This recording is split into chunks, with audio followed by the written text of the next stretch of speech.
Je pensais pas que lorsqu'on m'a posé la question comment on règle sa lunette, je pensais pas que ça nous amènerait si loin. Enfin, je dis ça, mais j'étais persuadé que ça nous amènerait très loin. On a fait quand même pas mal de vidéos sur le sujet. Je pense que là, celle-ci, ce sera l'une des dernières, hein, parce que ça se trouve, hein, dans quelques temps, on me reposera une question et on refera encore des vidéos dessus. En fait, pour cette chaîne, je fais ce que j'aime, d'accord? Et de temps en temps, je fais aussi ce que j'aime. Donc ici, c'était intéressant de parler des lunettes. Et là, on va s'attaquer au réglage à proprement parler.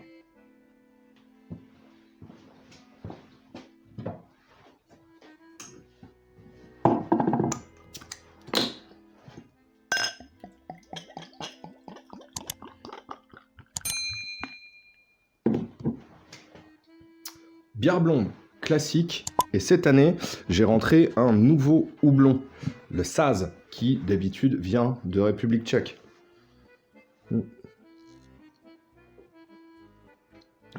Je commence mes tests pour la bière de printemps. C'est ça qu'il faut, toujours prendre de l'avance. Et comprendre pourquoi on doit prendre de l'avance. La bière, les délais de production, on pourra en parler pendant des heures. Et vous n'êtes pas là pour ça.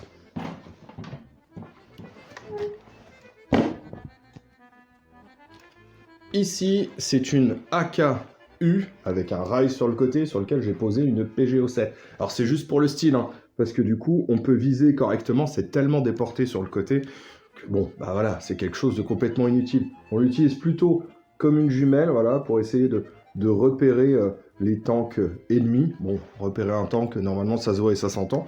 Mais bref, ici, on va discuter du réglage des lunettes. Le réglage des lunettes, alors quand je dis lunettes, hein, c'est aussi valable pour ce type de red dot, c'est valable pour ce type de red dot, c'est valable pour ce type de red dot.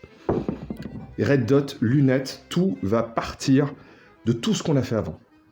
Ici, ça va être très court finalement, parce que pour régler une lunette, il suffit de tourner tout simplement une tourelle. Ça suffira amplement et vous allez pouvoir modifier... Ah, il y a encore mes voisins. Vous allez pouvoir modifier l'élévation et la dérive. Le réglage des lunettes, c'est quelque chose qui se fait très largement en amont. Parce qu'au départ, il y a le choix de la lunette.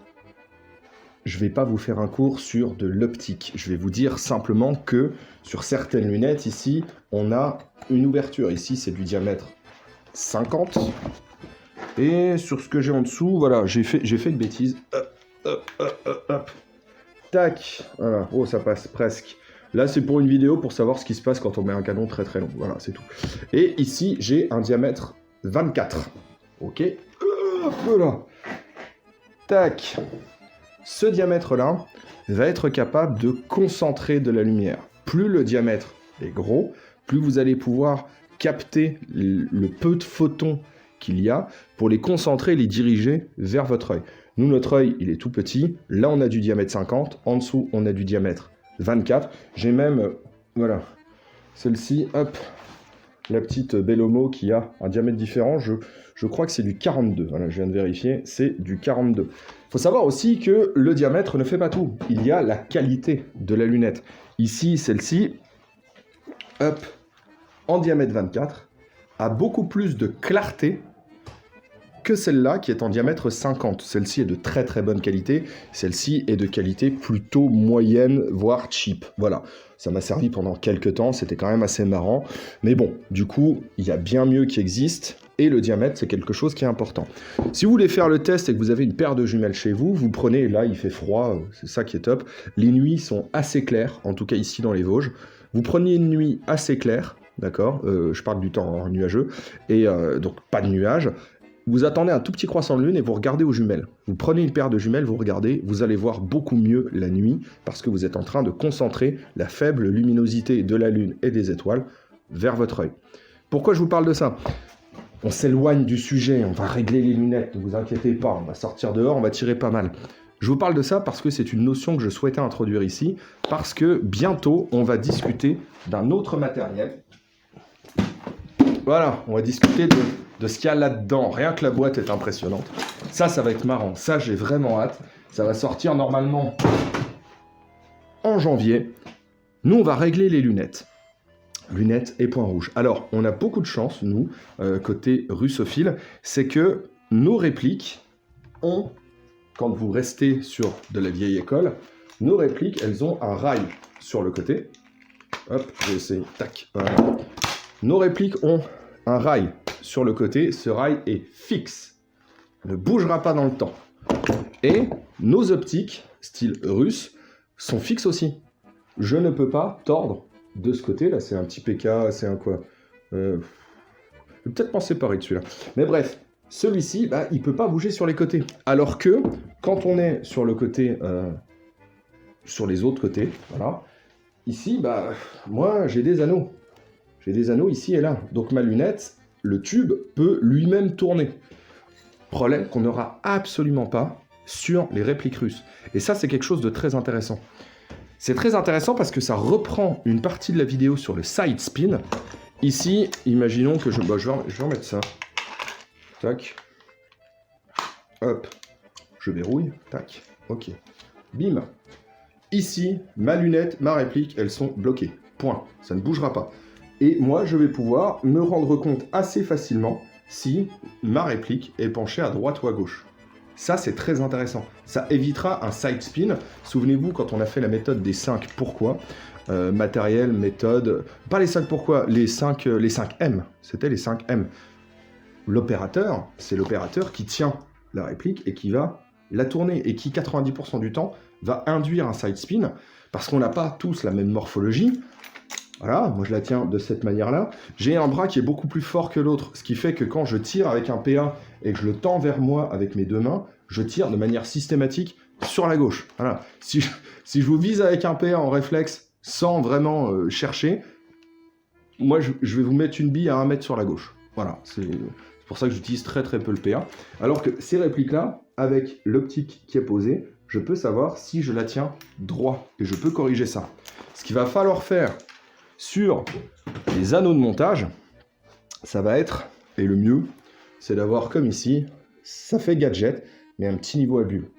Un petit niveau à bulle, ça va vous permettre de correctement orienter, parce que finalement, vous avez votre réticule. L'œil humain, il est assez capable de déterminer des parallèles. Ici, moi, quand je me positionne, là, je sais que je suis parallèle, et je regarde mon niveau à bulle, je le suis aussi.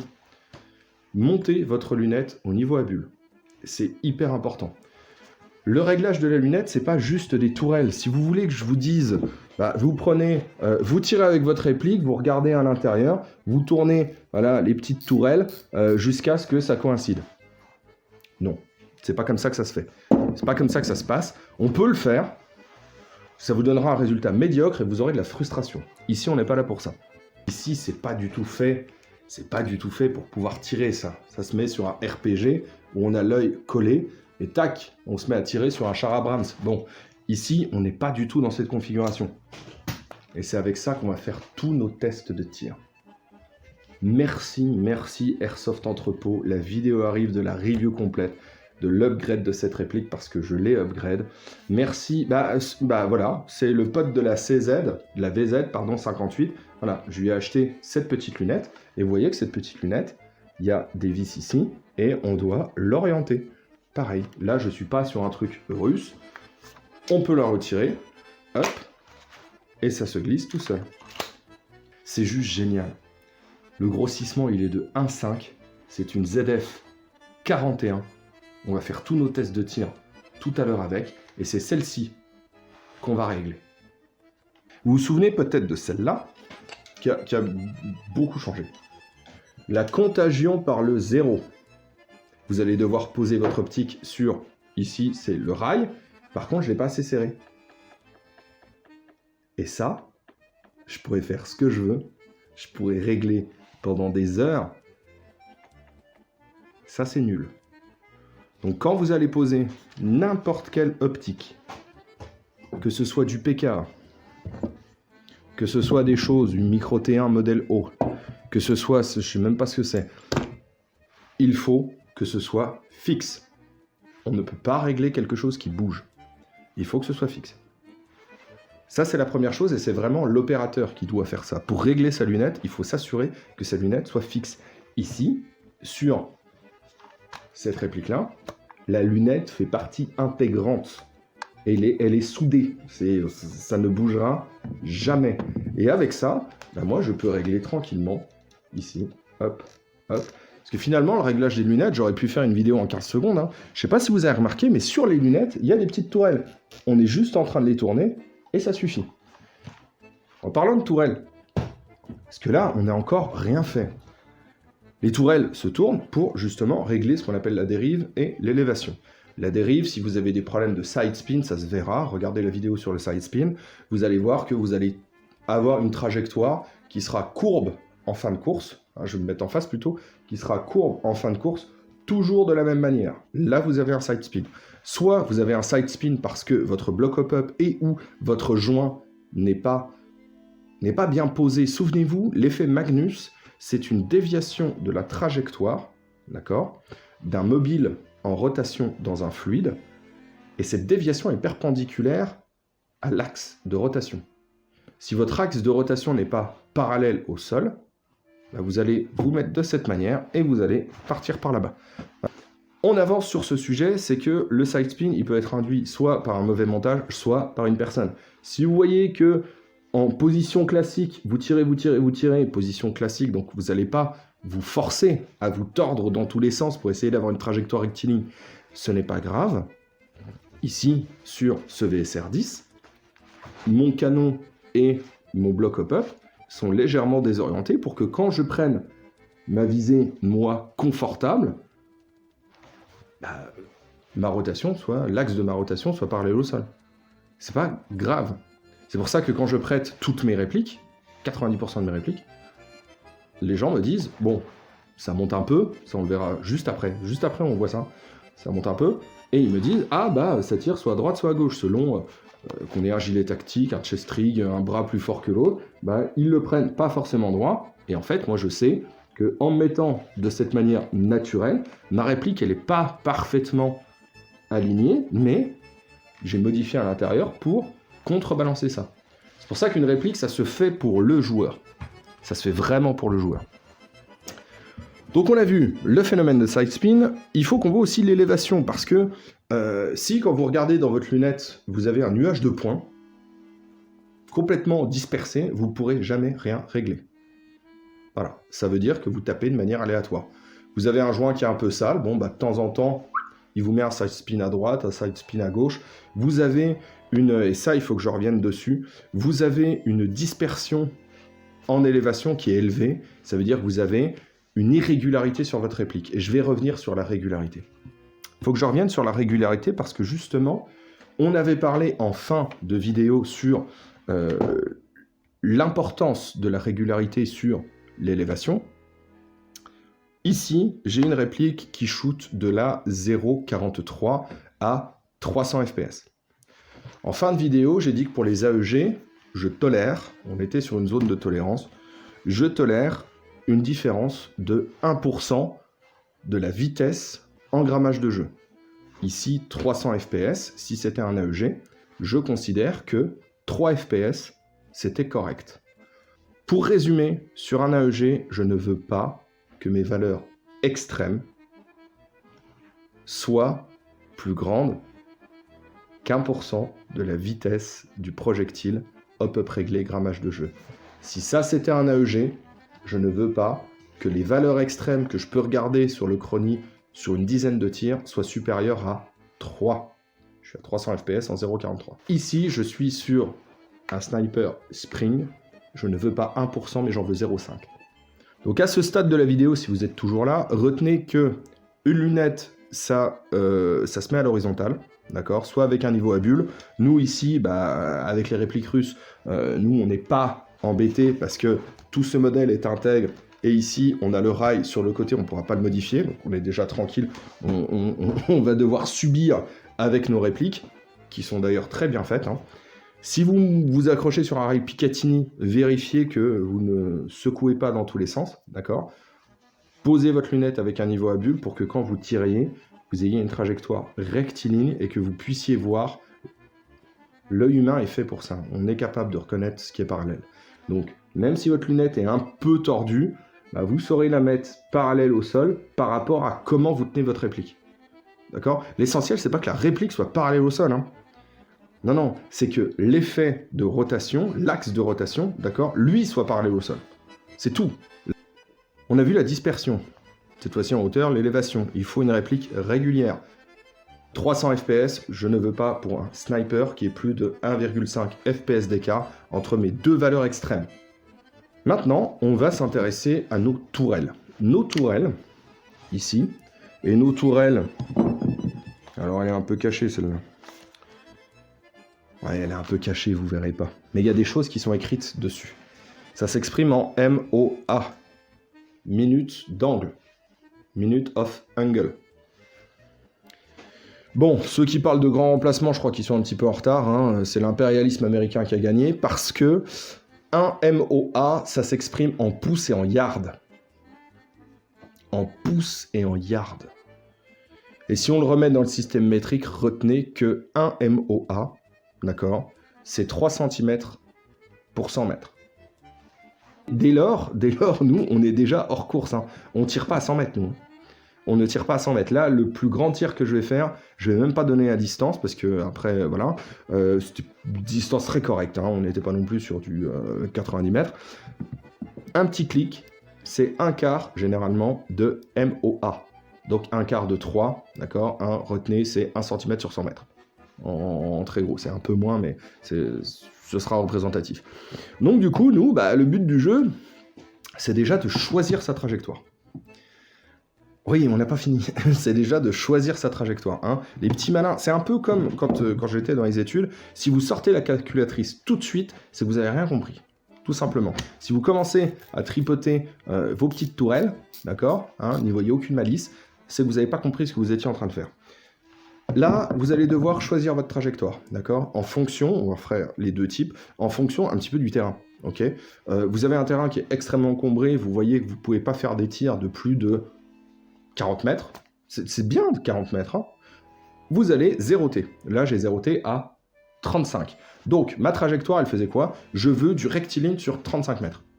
Peu importe ce qui se passe après, je pense que ma bille, elle devait tomber. Elle devait tomber dans les 60 mètres, quelque chose comme ça. Donc, ça... pouf. Et mes 60 mètres étaient ici. Et moi, j'arrivais comme ça, paf, et je touchais le pied. Voilà, ça ressemble un petit peu à ça. Plus vos blocs hop-up seront fins et précis, TAC 41, Silverback. Génial. Génial. Des micro-clics. Plus vous pourrez décider de votre trajectoire. Au départ, la trajectoire, c'est rectiligne. Je ne voulais pas utiliser le tableau. C'est rectiligne et ça tombe. Vous rajoutez du hop-up, c'est rectiligne, ça tombe un peu plus loin. Et là, moi, je me suis mis pour... Voilà, moi, ma bille, elle tombe à 60 mètres, mais je suis rectiligne au moins sur 35. Voilà à quoi ça ressemble. Là, j'ai fait mon zérotage à 30 mètres. J'ai choisi une trajectoire rectiligne, puis qui chute. Hein. J'ai pas la fameuse petite remontée avec ma trajectoire idéale. Donc, je vais shooter les cibles. Nickel. Nickel. Et voilà. Donc là, à 30, ça touche. 35 mètres précisément. Alors, là, moi, je suis installé sur le terrain, dans notre petit bunker, justement. J'espère que vous me voyez correctement. J'ai placé plusieurs fois Tyrion, donc j'ai fait des clones de Tyrion, ils sont en plastique, il n'y a que Tyrion qui est en métal. Je les ai mis à différentes distances. Différentes distances pour vous montrer que quand on est zéroté à 30 mètres, on peut atteindre des cibles à des distances différentes, mais on a besoin de faire une correction. On aura toujours besoin de faire une correction parce qu'au-delà de 30 mètres, notre réticule ne sera pas super bien réglé. Donc là, ça va à peu près parce que... Est-ce que je vois tout? Oui, 1, 2, 3. Ok. Donc là, c'est des courtes distances. D'accord? Il y en a une qui doit être à 55 mètres à peu près, je pense, pour la plus lointaine. Les distances, à la limite, on s'en moque parce que ici, dans la forêt, je vais retourner la caméra, vous allez voir que c'est très encombré. C'est très encombré et de fait, estimer les distances, c'est un peu complexe. Et de toute façon, ce sont des cibles qui seront mobiles, donc je vais essayer de tirer assez rapidement. Je vais essayer de me taper le véritable Tyrion. Ouais, c'est marrant quand même. Ça c'est le feu. Hein. J'ai vraiment hâte de vous faire la review complète. Alors, vous voyez, les trois cibles, il y en a une qui est très proche, hein, c'est Tyrion, elle doit être... elle est à moins de 30 mètres. Donc, voilà, hein, sans hésitation. Celle qui est plus loin, en hauteur, sur votre gauche, elle est bien supérieure à 30 mètres. Elle est bien supérieure à 30 mètres. Et celle qui est sur votre droite, on est supérieur à 30 mètres. Mais là, je ne saurais même pas vous dire à combien je suis. Donc, on va essayer celle-là. Voilà, il va falloir que je commence déjà à compenser un peu. 2 fois. Ça y est. Et je tape un peu en bas. Donc j'ai déjà une compensation à faire. Là par contre, pour celle qui est tout au fond, je vais essayer de compenser déjà dès le départ. Alors non, je ne vais pas compenser.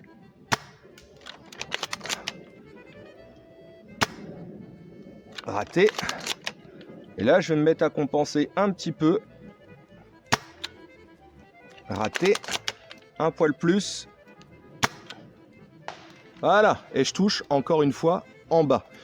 Donc, on peut toucher. Sauf que mon premier tir raté, ma cible a déjà bougé. Maintenant que je sais comment compenser un peu. Hop. Ah, encore un peu trop. Voilà. Raté. Là, c'est la petite branchette. Ça y est, bon. Là, j'ai trouvé ma compensation.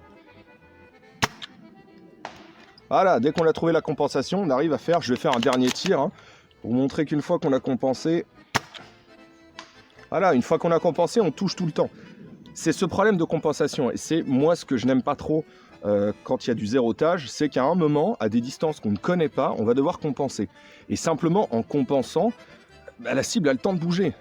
Alors là, les fameuses cibles, donc il y en a 3 plus une petite casserole, hein, qui sont à des distances que je ne connais pas forcément. J'imagine, j'arrive à jauger un petit peu. Je vois que bah, entre la poêle et le tirion du milieu, bon bah il y a une certaine distance. On va essayer là avec notre réplique qui a eu un zérotage à 35 mètres. Donc c'est toujours la même, hein, on est toujours sur le Car 98. La lunette, elle est réglée sur du 35 mètres. Et là, bon, là, sans souci, hein, évidemment, c'est la plus proche. Je pense que là, on est même à 35 mètres. Je vais me remettre debout, je vais me décaler un peu pour le second. Voilà, le second, je commence à taper dans le pied. Je commence à taper dans le pied pour le second. Alors, l'espèce de poêle qui est... je pense pas que vous la verrez, mais vous l'entendrez si j'arrive à l'attraper. Alors, elle est où? Elle est là. Ouais, celle-là, j'arrive à l'attraper. Pas mal. Et celui qui est tout loin. Alors là, dans les choux. Idem. Bon, là, je vais compenser. Non. Toujours pas. Toujours pas. Est-ce que je vais l'avoir au moins? Yes. Donc là, j'ai fait quoi? 4 tirs. Donc au bout du premier, je pense que la personne elle est partie. En ce qui concerne celle qui doit être à 35, je pense. Ouais, là, il y a... sans équivoque, hein, forcément, ça a été réglé pour. J'ai vraiment une très faible variation en termes de FPS. Donc j'ai une élévation qui est très très fine. Mon bloc pop-up est bien calé. Mon joint est nickel. Donc voilà, j'ai quand même un très beau groupement.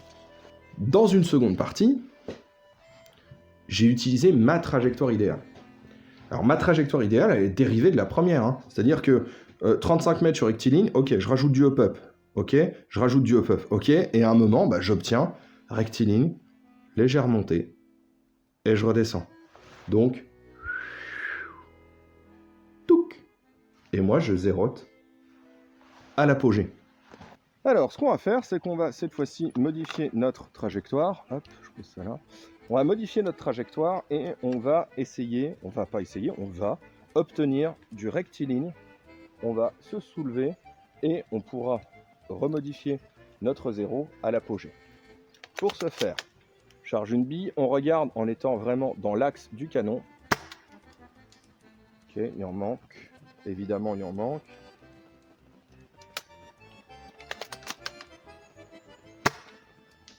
C'est bien ça, ça j'aime bien ça. Oh, j'aime bien ça. Ça, c'est bon. Alors, les blocs hop-up, quand ce sont de bons blocs hop-up, vous avez vu, en 3 billes, on est bon.